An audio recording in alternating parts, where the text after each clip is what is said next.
हाँ जी, पुलिस इसकी। अच्छा, अब जो है ना वो जो भावल नगर का इंसिडेंट है, ठीक, जैसे मैं आपको अक्सर एक बात करता हूँ ना, जब चीज़ों को फंक्शनल बनाना होता है ना, तो डिसफंक्शनैलिटी जो है ना वो बड़ी ज़रूरी है। आप कह रहे तहरीक खून मांग रही है? नहीं नहीं नहीं, वो तो है ही है। वो भी मांग रही है। अब मैं आपको बताता हूँ, जो भावल नगर है ना, भावल नगर में अगर आप किसी भी सिविल एडमिनिस्ट्रेशन के बंदे से पूछें, ठीक है, या पुलिस में से किसी से पूछें, या आईडीसी या डीसी से किसी से पूछें, तो वो जो चौकी है ना, मैं नुमान को भी यही बात थोड़ी देर पहले बता रहा था, उसमें जो एसएचओ है ना, ये कांस्टेबल अपॉइंटमेंट है, उसके बाद इसकी एएसआई में प्रमोशन है एग्ज़ाम के थ्रू, देन ये सब इंस्पेक्टर बना एसएचओ है। ये जो चौकी है ना, अब ऐसे होता है कि हम सबको पता है इस चीज़ का कि कुछ चौकियाँ ऐसी होती हैं जो पूरे शहर को फीड करती है। बिल्कुल, it was one of them. ठीक है, ऐसा पर्सपेक्टिव माना जाता है। ठीक है। और ईद का दिन था, आपको का पता है दिन ईद इकट्ठी करनी जरूरी होती है। लोग घरों में खुशियां मनाते हैं ईद से। हाँ, अब ईद उसमें भी ऐसा ये हुआ, हाई कोर्ट वाले भी यही करते हैं। उसमें भी ऐसा हुआ कि जो एक पर्सपेक्टिव है ये, कि उस दिन भी ऐसी कोई मामूल की नाकाबंदी थी या चेक पॉइंट पे जो उन्होंने चेक किया, तो एक के पास उनको मशकूक अवाम कोई नजर आई। ठीक है।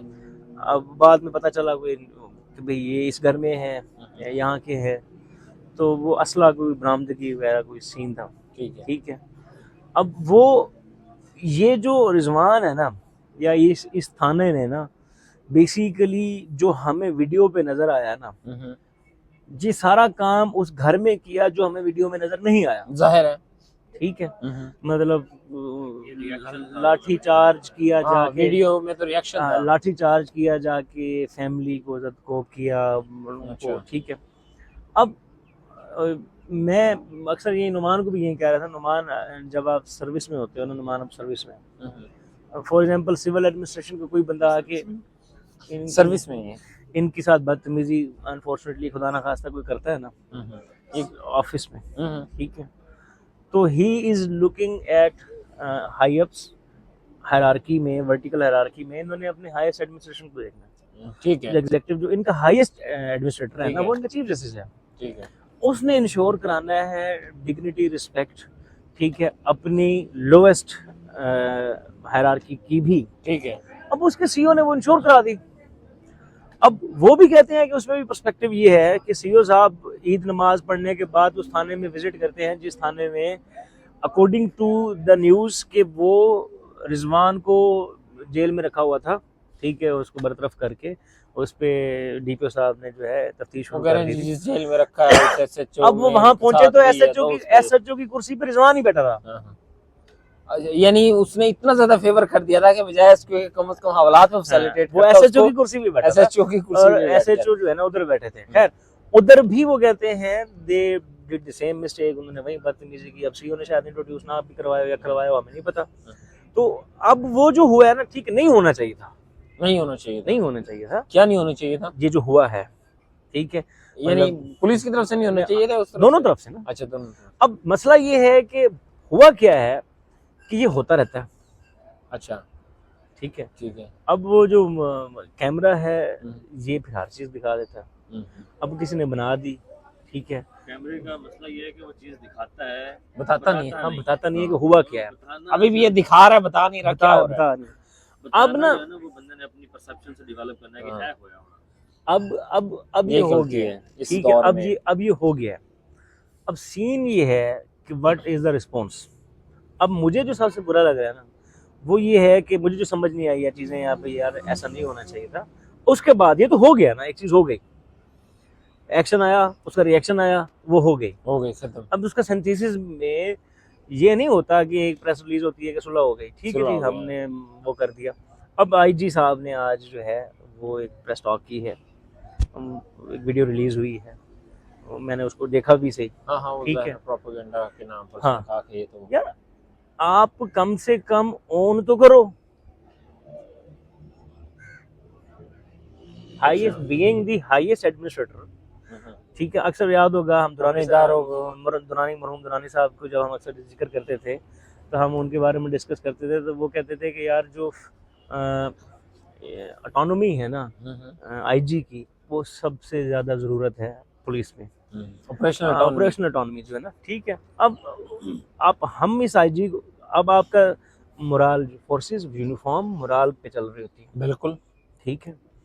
मोराल बहुत इंपॉर्टेंट होता है, और अपनी यूनिटी जो है ना वो लेती है, अपनी स्ट्रेंथ जो है वो अपनी यूनिटी से लेती है।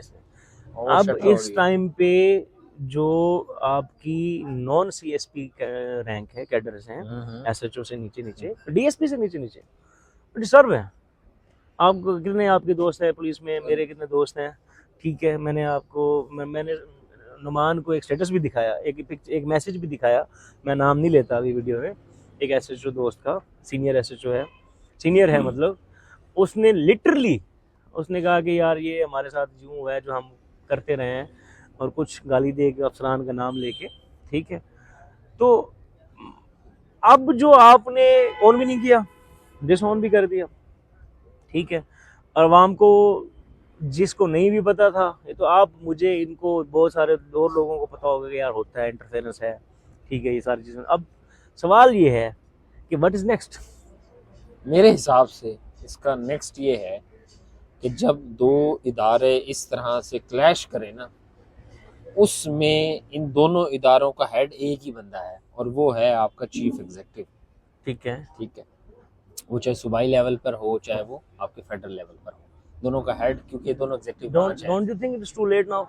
नहीं, मैं नहीं अभी भी समझता। आप कहते हैं कि हाँ, अभी भी हो सकता है। और मेरे हिसाब से जो सिस्टम चल रहा है ना, इसके अंदर अगर थोड़ी बहुत क्लैशेस आ भी जाते हैं ना, तो उसको भी सेटल किया जा सकता है, और उसकी सेटलमेंट का ये है कि टाइम थोड़ा सा लगेगा। अच्छा, उसमें ना उसमें यूं है कि ना इस वक्त जो सिचुएशन है ना, इस वक्त अनप्रेसिडेंटेड है। अनप्रेसिडेंटेड नहीं है, मैं नहीं कहता इसको, ये रही है सिचुएशन, और काफी दफा रही है। लेकिन इस टाइम वाकई ही जरूरत है हमें कि हम एक इस तरह की बात करें जिससे ये क्लैशेस एज अ प्रोपेगेंडा के तौर पर मिस यूज होने की बजाय इसके अंदर हमें कोई सोल्यूशन की तरफ देखा जाना चाहिए। अब मेरी तरफ से सोल्यूशन, मैं अक्सर जब इंस्टीट्यूशंस की दरमियान कोई इश्यूज होते हैं, मैं अपने बच्चों को भी या दोस्तों के साथ गप लगाते हुए भी, अपने सीनियर से भी यही सीखा हूँ, या मुझे ये समझ आता है। अब नुमान ने सोल्यूशन का कहा, तो सोल्यूशन की सबसे पहला जो स्टेप है ना, वो रिकग्निशन ऑफ द इशू है। आप इशू रिकग्नाइज नहीं करोगे ना, कि जो आपने अभी कहा कि क्लैश है, जब तक आप इस इशू को रिकग्नाइज नहीं करते ना, आप सेकंड स्टेप पे नहीं जा सकते। आप दुनिया में जितने भी सोल्यूशन डिवाइस कर दो, जितने भी प्लान कर दो, they are not workable unless and until. जब हम कहते हैं ना कि देखें, राव साहब वुमेन पर्सपेक्टिव में बड़ा मजे की बात करते हैं। राव साहब, फाइनेंशियल इंक्लूजन या वुमेन एम्पावरमेंट स्टार्ट तब हुई जब किसी ह्यूमन रेशनल कॉन्साइंस ने पहली दफा ये रिकग्नाइज किया कि gender inequality is a reality. ये इशू है, जाहिर है। देन सोल्यूशन की तरफ जाएंगे। अब हम इंस्टीट्यूशनल जो क्लैश है ना उसके अंदर, ठीक है, उसमें सबसे पहले हमें ये रिकग्नाइज करना पड़ेगा कि ये रियलिटी है। अच्छा, इसके अंदर ना बिलावल भुट्टो की एक बात है, वो मैं कोट करना चाहता हूँ, बड़ी खूबसूरत बात है। उसने इंटरव्यू में अपनी कैंपेन के दौरान ये कहा था, I think in 2021 that was the opportunity when PTI, Imran Khan and including the current, उसकी एडमिनिस्ट्रेशन उस वक्त जो चल रही थी वो, और हमारे चीफ ऑफ आर्मी स्टाफ और हमारा नेशनल सिक्योरिटी एडवाइजर, इन तीनों का एक रुझान बन गया था कि अब हमने थोड़ा सा ज्यादा वर्क करना है इस काम के ऊपर। कहता है हमने वो अपॉर्चुनिटी मिस की है एंटी इमरान होकर। अगर हम उस वक्त इमरान के साथ सिर्फ इस पॉइंट पे मिल जाते, बाकी किसी भी पॉइंट पर ना मिलते, कि हमने इंस्टीट्यूशन जो खुद भी कह रहा है कि अब हमें लुक इनवर्ड करना चाहिए और हमें ईस्टवर्ड देखना चाहिए, क्योंकि हमने ईस्टवर्ड हमेशा अपने आप को दुश्मन की तरफ देखा है, ईस्ट को ना यार। अभी अच्छा, तो ये वाला जो सिचुएशन थी ना, इंस्टीट्यूशनल माइंडसेट की चेंजिंग, वो कहते कि ये अपॉर्चुनिटी हमें सिविलियन स्पेस गेन करने में मदद दे सकती थी, ये हमने अपॉर्चुनिटी मिस की अब है। अपॉर्चुनिटी देखिए, कोई भी अपॉर्चुनिटी लास्ट अपॉर्चुनिटी नहीं है, ऐसे ही है, मैं भी ये समझता हूँ। हमें हर अपॉर्चुनिटी सेकंड लास्ट होती है, लास्ट नहीं होती वो। अब बात ये हो रही है कि अभी आपने भी एग्जांपल दिया, again I want to ask a question. कि हमने ये बात करते हुए पॉलिटिकल चाय पी के नींद आ रही पॉलिटिकल पर्सपेक्टिव ही आपने क्यों दिया? इंस्टीट्यूशनल पर्सपेक्टिव में इंडिपेंडेंस ऑफ इंस्टीट्यूशन पे बात क्यों नहीं आई आपकी? पहले आपने इंस्टीट्यूशनल साइड पे सोल्यूशन देने की कोशिश क्यों नहीं की? आपने ये क्यों कहा? मेरा सवाल है ये। अच्छा, मैं समझना चाहूंगा। हाँ, इसका मेरा जवाब जो है ना वो है, हमने तो आपसे पब्लिक एड सीखी है, नहीं नहीं, इसमें ना मैं बुक पढ़ रहा था, वुड्रो विल्सन क्या कहते थे, स्टोरीज ऑफ फिलॉसफी बुक पढ़ रहा था, उसके अंदर उसने ये बताया हुआ था कि क्योंकि इंसान ने रिसेंट टाइम में पिछले 400 साल के अंदर सबसे ज्यादा काम किया है अपनी पॉलिटिकल फ्रीडम के ऊपर। उसके बाद उसने कहा बाकी इसकी ना प्री रिक्विजिट हम निकाल लेंगे, हैं? Everything is political. हाँ, उसने कहा कि हम इसके ना बाकी प्री निकाल लेंगे। इसके अंदर उसने ना रेवोल्यूशन लाके उसने कहा हम इकोनॉमी भी इसी के अंदर सेट करेंगे, इस रेवोल्यूशन के अंदर। हम भी तो अभी देखें, इसलिए मैं पॉलिटिकल को बेस बना रहा हूँ। देखें, for example first agreeable solution is the recognition of the issue. हाँ, जाहिर है, एग्रीड। अब वो कैसे करने की तरफ जाते हैं, लेकिन हम अच्छा, पहला सॉल्यूशन ये देख रहे हैं, अच्छा, पहला मैं मींस देखते हैं। पार्ट अच्छा, हमारा पहला एग्रीएबल सॉल्यूशन ये है कि recognition of the issue is the first thing. Is it clear? No. Are we talking about depoliticization of the institution, or we are talking about politicization of the institutions? हम ये political lenses के साथ इस solution को देखेंगे या पहले हमें इंस्टीट्यूशनल साइड पे? मैंने कहीं पढ़ा था ज्यादा, मैं वैसे इसको कहता हूँ कि पॉलिटिकल, क्योंकि जो सिविलियन सुपरमेसी किसी ने लेनी है ना, वो पॉलिटिकल ग्राउंड के ऊपर हमने लेनी है। अगर हमने इस दौरान भी इंस्टीट्यूशनल वर्किंग करना स्टार्ट की ना, वो शायद ब्यूरोक्रेटिक लेवल पर हमारी टेक्निकल चीज़ों के ऊपर हम डिस्कशन ना स्टार्ट कर दें कि यार इसका एसपी या इसके एसपी के ये अख्तियारात होने चाहिए या उसके एसएचओ के ये अख्तियारात होने चाहिए। लॉजिकली हम ये देख रहे हैं कि ये पॉसिबल अगर नहीं है तो इसका मतलब है फिर हम छोड़ दें। 243 तो बाद में लेके आते हैं ना। पहले तो हम ये सोचेंगे अगर if it is not possible, जो कि नजदीक तक मेरी जो है कम अकल को तो नजर नहीं आ रहा, वो मानने को तैयार नहीं है। हाँ, तो फिर व्हाट? मैं वही कह रहा हूँ, वहां से जहाँ से सिविलियन सुपरमेसी गेन करनी है ना, अगर हमने इंस्टीट्यूशनल बाद की चीजें हैं, मैं इनको कहता हूँ कि ये ना इसकी प्रोडक्ट्स निकलेंगी कि इंस्टीट्यूशंस किस तरह काम कर रहे होंगे, हम लोग किस तरह बात कर रहे होंगे, हम किस तरह लॉ को इम्प्लीमेंट कर रहे होंगे, ये बाद की चीजें हैं। पहले हाँ, मुझे वो गन, उसके पास गन्स हैं, मुझे लगता है गन है उसके पास। मैं छोड़े, गन तो इधर भी है। मुझे लगता है what needs to be done is, सबसे पहले जो है वो जो आपकी प्रोविंशियल ब्यूरोक्रेसी है ना, ठीक है, उसको स्ट्रेंथन करना पड़ेगा। कैसे करना है? जो ऑल पाकिस्तान सर्विसेज है ना, ये तो कम से कम खत्म करें ना, जो अच्छा। एसआरओस पे चल रही है। हाँ, एसआरओस पे चलती है ना, एसआरओस पे, ठीक है, एसआरओस पे जो चल रही है ना ऑल पाकिस्तान सर्विसेज, पहले तो इसको खत्म करें। प्रोविंशियल ब्यूरोक्रेसी जो है 18वीं तरमीम के बाद हम सब ने देखा है कि ब्लैक लॉज, ठीक है, तो सबसे पहले तो प्रोविंशियल ब्यूरोक्रेसी को स्ट्रेंथन कराएं, इंश्योर कराएं ना कि police is the provincial subject.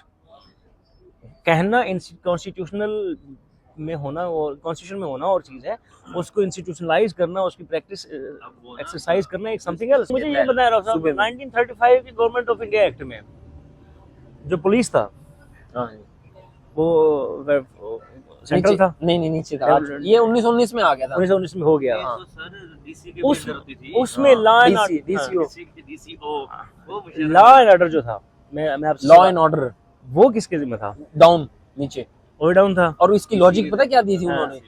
वो इंडियन गवर्नमेंट जो है ना वो बहुत ज्यादा प्रोटेस्ट कर रही थी, तो ब्रिटिश ने ये सोचा कि लॉ एंड ऑर्डर की सिचुएशन बहुत ज्यादा खराब है, इसको संभालने के लिए ये ज्यादा जरूरी है, बेहतर है कि इसको प्रोविंशियल सब्जेक्ट बनाया जाए ताकि वो कंट्रोल कर सकें। ये वो वर्ल्ड वार 1 के बाद जो इंडिया में प्रोटेस्ट शुरू हुए, एग्जैक्टली, रोलेट एक्ट, हां जी, वो इसी वजह से। अच्छा, वापस आता है। अच्छा, अब ना मुझे जो समझ आती है वो डेवोल्यूशन, डिसेंट्रलाइजेशन के साथ है, मतलब कैपेसिटी बिल्डिंग के साथ है।